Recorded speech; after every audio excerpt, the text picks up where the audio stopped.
Good morning विद्यार्थियों। आपने गया लेक्चर में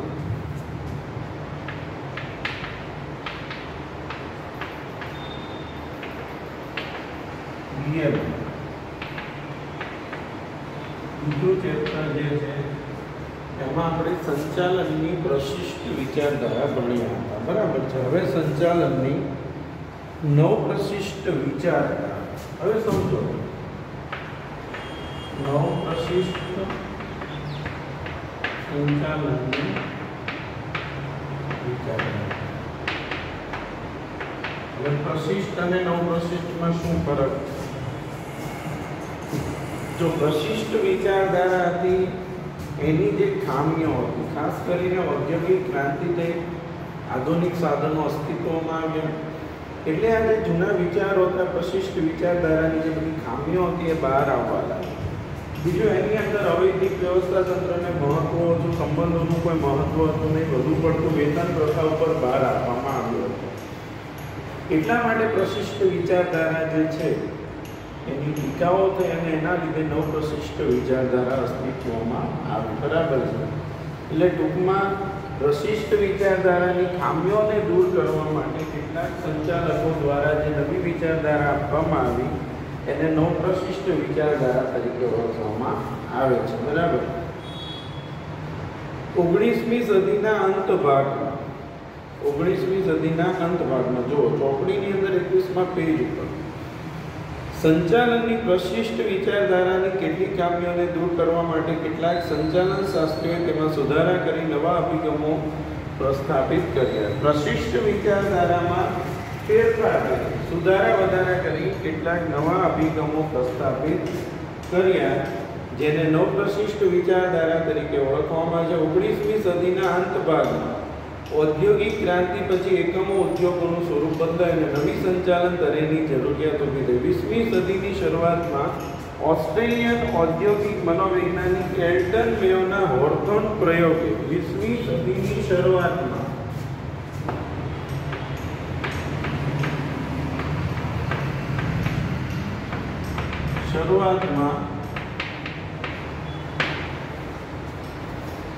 ऑस्ट्रेलियन औद्योगिक मनोवैज्ञानिक ऑस्ट्रेलियन औद्योगिक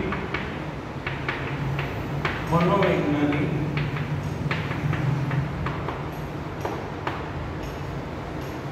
एल्टन मेयोना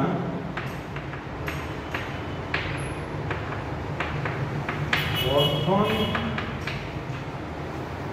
प्रयोगोए आ वर्तनवादी नवी विचारधाराने जन्म आप्यो, बराबर है। તેથી એલ્ટન મેયોને નવ પ્રશિષ્ટ વિચારધારાના પ્રણેતા કહે છે। નવ પ્રશિષ્ટ વિચારધારાના પ્રણેતા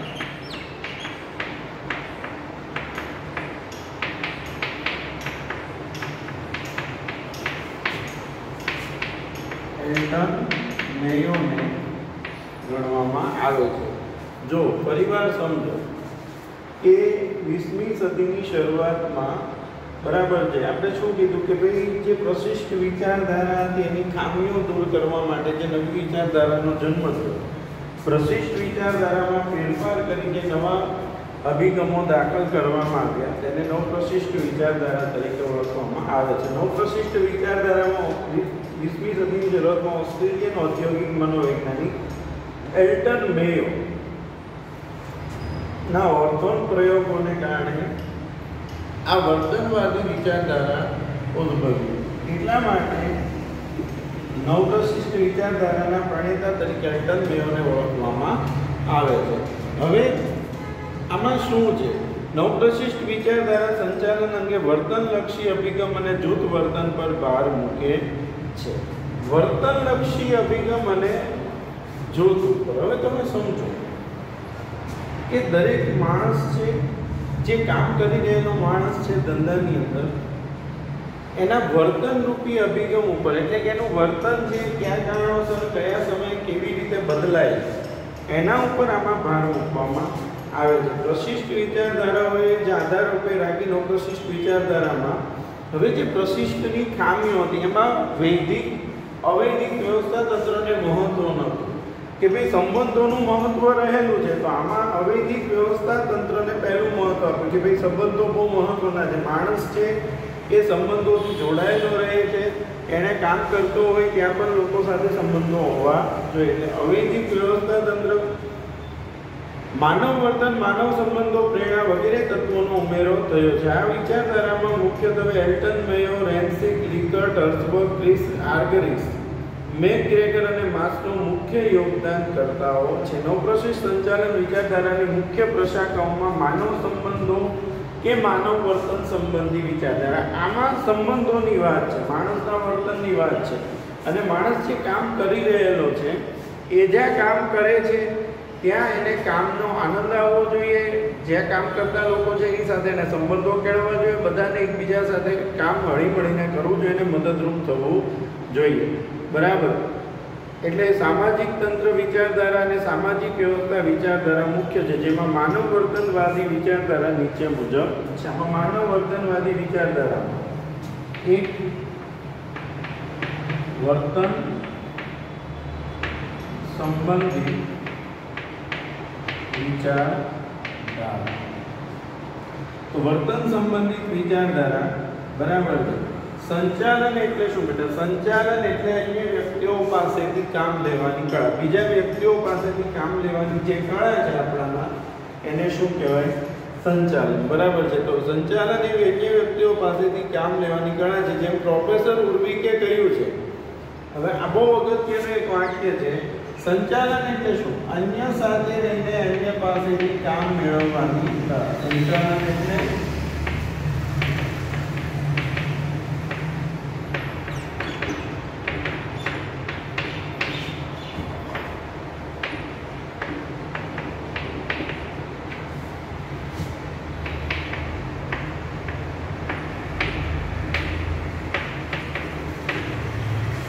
અન્ય સાથે રહીને અન્ય પાસેથી કામ મેળવવાની જે કળા છે એને શું કહેવાય?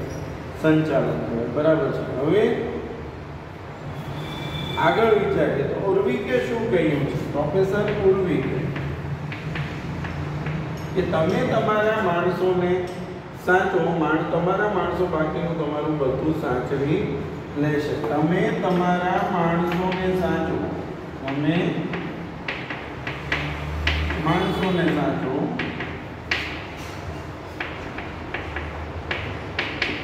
માણસો,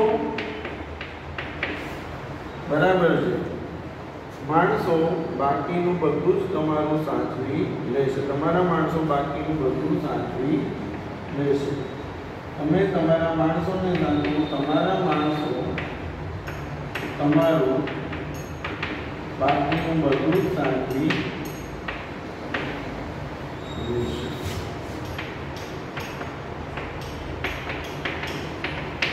તમે માણસોને સાચો તો માણસો બાકીનું બધું જ તમારું સાચવી લેશે. બરાબર છે.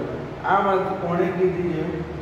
ઉર્વિકે. હવે તમે સમજો, તમે કર્મચારી કે વ્યક્તિ, આમાં શું છે કે માણસોને સાચવવાની વાત છે વર્તન સંબંધિતમાં, કે ભાઈ તમારે ત્યાં કામ કરતા માણસો છે, એની સાથેનો તમારો વ્યવહાર હંમેશા સારો હોવો જોઈએ, એમની સાથે આપણા સંબંધો સારા હોવા જોઈએ, એમના અવરોધો દૂર કરવા જોઈએ, એમની સાથે પ્રેમભર્યો વ્યવહાર કરવો જોઈએ. જો આવો વ્યવહાર કરવામાં આવશે તો જ એમને કામ કરવાની મજા આવશે, નહીંતર કામ કરવામાં મજા આવશે નહીં. એટલે શું કહે છે? સંચાલન વ્યક્તિ મારફતે તત્વોથી સંચાલનનો અભ્યાસ આંતર વ્યક્તિ સંબંધોનો અભ્યાસ બની રહે છે. સંચાલકીય કાર્યનું અગત્યનું કેન્દ્રબિંદુ માનવ વર્તન અને માનવ સંબંધોમાં છે. તેથી વર્તન સંબંધિત વિચારધારા મનોવૈજ્ઞાનિક ધારણાના ઉપયોગ દ્વારા કર્મચારીના કાર્ય સંતોષ અને કાર્યક્ષમતા વધારવા ઉપર ભાર મૂકે છે. શું કહે છે અહીંયા? કે માનવ વર્તન, માણસ છે ને એ કાર્યનું કેન્દ્રબિંદુ છે, એટલે માણસ છે એની કાર્યક્ષમતા વધે, માણસ સાથેનો વ્યવહાર સારો હશે તો એની કાર્યક્ષમતા વધશે, તો કાર્યક્ષમતા વધારવા ઉપર ભાર મૂકે છે. વર્તન સંબંધિત વિચારધારામાં આંતરમાનવીય સંબંધો, અભિપ્રેરણ, નેતૃત્વ, માહિતી સંચાર પ્રક્રિયા, ઔદ્યોગિક ઝઘડાઓનો નિકાલ વગેરે જેવા ખ્યાલોનો સમાવેશ થાય છે. આ અભિગમ વધુ પડતો મનોવૈજ્ઞાનિક હોવાથી તેમાં આર્થિક પરિબળની ક્યાંક અવગણના છે. હવે આ અભિગમમાં શું તકલીફ છે સમજો. પહેલી જે પ્રશિષ્ટ વિચારધારા હતી એની અંદર માત્ર આર્થિક ચર્ચાથી કામના બદલામાં પૂરો પગાર આપવો, કામના બદલામાં વધુ વેતન આપવું, ત્યાં ચર્ચા માત્ર આર્થિક હતી. હવે અહીંયા માત્ર માનવીય સંબંધો, માનવ સંબંધોની જ વાત છે. અહીંયા આર્થિક જે બાબત છે, કારણ કે કોઈ પણ માણસ સાથે કામ કરે છે તેનો મુખ્ય ઉદ્દેશ શું હોય? નાણાં. તો અહીંયા નાણાંની કંઈક ને કંઈક અવગણના થઈ છે, બરાબર છે, એવું જોવા મળે છે. એટલા માટે ખ્યાલોનો સમાવેશ થાય. આ અભિગમ વધુ પડતો મનોવૈજ્ઞાનિક હોવાથી તેમાં આર્થિક પરિબળની ક્યાંક અવગણના થઈ હોય તેવું જણાય છે. ઉત્પાદકતાના ભોગે, હવે એક વસ્તુ સમજો, તમે સંબંધો જાળવો એ વસ્તુ બરાબર છે, પણ કામના ભોગે સંબંધો ના જાળવી શકે. ઉત્પાદકતાના ભોગે કે ધંધાનું કામ સારું ન થાય પણ સંબંધ સારા રહેવા જોઈએ, તો એ વસ્તુ યોગ્ય કહેવાય નહીં. એટલે ઉત્પાદકતાના ભોગે માનવ સંબંધોની સાચવણી થઈ શકતી નથી, બરાબર છે. હવે એવું કેટલાક લેખકોનું કહેવું છે, જે આ અભિગમની મુખ્ય મર્યાદા છે, કે અહીંયા માત્ર વર્તન સંબંધિત વિચારધારામાં માનવ વર્તનની વાત થઈ, સંબંધોની વાત થઈ, કોઈ જગ્યાએ આર્થિક બાબતની ચર્ચા થઈ નથી. પરંતુ આજના સમયમાં જ્યારે કોઈ માણસ કામ કરે તેનું મુખ્ય કેન્દ્ર બિંદુ છે આર્થિક બાબત, નાણાં હોય છે. હવે નાણાંની અવગણના થાય તે યોગ્ય કહેવાય નહીં. હવે આપણે આધુનિક વિચારધારાનો અભ્યાસ કરીશું. આધુનિક વિચારધારાઓ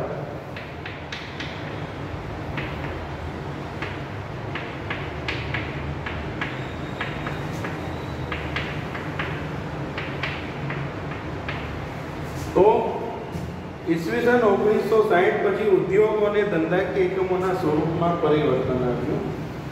1960 પછી ઉદ્યોગો અને ધંધાકીય એકમોના સ્વરૂપમાં પરિવર્તન આવ્યું. પરિણામ સ્વરૂપે સંચાલનના વિશિષ્ટ અભિગમની જરૂરિયાત ઊભી થઈ. પરિણામે સંચાલનના વિશિષ્ટ અભિગમની જરૂરિયાત ઊભી થઈ. સંચાલન માત્ર એક ધંધાકીય એકમનું ક્ષેત્ર જ ન રહેતા સંચાલકોનો વિશિષ્ટ વ્યવસાયિક વર્ગ આ સમય દરમિયાન ઊભો થયો. સંચાલન માત્ર એક ધંધાકીય એકમનું ક્ષેત્ર ન રહેતા સંચાલકોનો એક વિશિષ્ટ વ્યવસાયિક વર્ગ આ સમય દરમિયાન ઊભો થયો. એટલે 1960 પછી જે આધુનિકતા આવી, ઉદ્યોગોમાં જે નવું આવ્યું, નવી નવી બાબતો આવી, પરિણામે 1960 પછી જે એક નવી વિચારધારા સંચાલનની ઊભી થઈ, બરાબર છે, જેમાં સંચાલનની સાથે મનોવિજ્ઞાન, આંકડાશાસ્ત્ર, સમાજશાસ્ત્ર, ગણિતશાસ્ત્ર, કોમ્પ્યુટર ઇન્ફોર્મેશન ટેકનોલોજીના ઉપયોગની પણ હિમાયત કરવામાં આવી છે. કે માત્ર તમે સંચાલન નહીં પણ સંચાલન સાથે મનોવિજ્ઞાન, આંકડાશાસ્ત્ર, દરેક બાબતોનો ઉલ્લેખ કરવામાં આવ્યો. ઇન્ફોર્મેશન ટેકનોલોજી, કોમ્પ્યુટર, બરાબર છે. આ વિચારધારામાં કુન્સ, ઓડોનેલ, જોર્જા ટેરી જેવા સંચાલન શાસ્ત્રીઓએ પ્રદાન આપ્યું છે. કુન્સ, ઓડોનેલ, જોર્જા ટેરી જેવા સંચાલન શાસ્ત્રીઓએ પણ પ્રદાન આપ્યું. આ ઉપરાંત પીટર ડ્રટલ, વિલિયમ ઓચી અને સિક્કે પ્રહલાદ જેવા સંચાલન શાસ્ત્રી. આ સિક્કે પ્રહલાદ કે જે ભારતના સંચાલન શાસ્ત્રી, એને પણ આ આધુનિક વિચારધારામાં પોતાનો ફાળો આપ્યો છે. જે એમસીક્યુ તરીકે પૂછાય કે ભાઈ ભારતના કયા સંચાલન શાસ્ત્રી? તો સિક્કે પ્રહલાદ.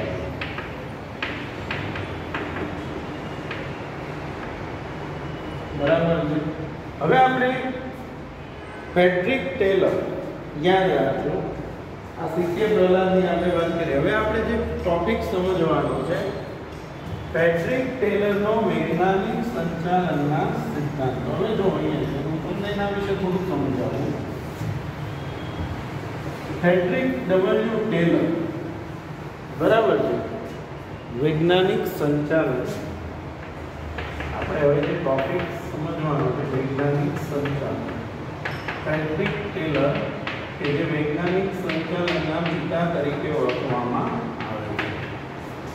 હવે જો ફ્રેડરિક ટેલરનો જે અભિગમ છે, આધુનિક અભિગમ છે, એણે શું કીધું? ફ્રેડરિક ટેલરનું એવું માનવું કે ધંધાકીય એકમમાં બે વર્ગો કામ કરે, બરાબર છે. એક માલિકો છે અને બીજું કામદાર. માલિકોને સામાન્ય રીતે વધુ નફો મળે એમાં રસ હોય છે અને કામદારોની એવી ઈચ્છા હોય છે કે એમને કામના બદલામાં યોગ્ય વેતન મળે. હવે ધંધાકીય એકમની અંદર આ બંને વર્ગો વચ્ચે, માલિકો અને કામદારો વચ્ચે માનસિક સંઘર્ષ થાય છે, માનસિક ઘર્ષણ થાય છે. શા માટે ઘર્ષણ થાય?